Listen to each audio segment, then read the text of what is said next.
My fellow Americans, tonight I am speaking to you because there is a growing humanitarian and security crisis at our southern border. Every day, Customs and Border Patrol agents encounter thousands of illegal immigrants trying to enter our country. We are out of space to hold them, and we have no way to promptly return them back home to their country. America proudly welcomes millions of lawful immigrants who enrich our society and contribute to our nation.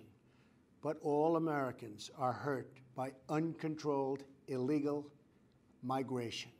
It strains public resources and drives down jobs and wages. Among those hardest hit are African Americans and Hispanic Americans.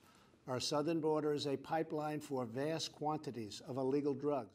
Over the years, thousands of Americans have been brutally killed by those who illegally entered our country, and thousands more lives will be lost if we don't act right now.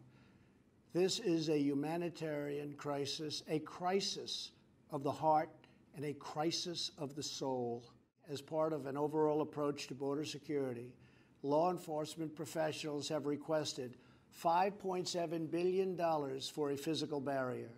At the request of Democrats, it will be a steel barrier rather than a concrete wall. This barrier is absolutely critical to border security. It's also what our professionals at the border want and need. This is just common sense. The border wall would very quickly pay for itself. The cost of illegal drugs exceeds $500 billion a year, vastly more than the $5.7 billion we have requested from Congress. The wall will also be paid for indirectly by the great new trade deal we have made with Mexico.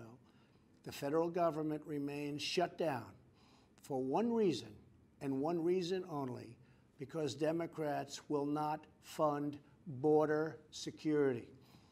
My administration is doing everything in our power to help those impacted by the situation. But the only solution is for Democrats to pass a spending bill that defends our borders and reopens the government. This situation could be solved in a 45-minute meeting. I have invited congressional leadership to the White House tomorrow to get this done.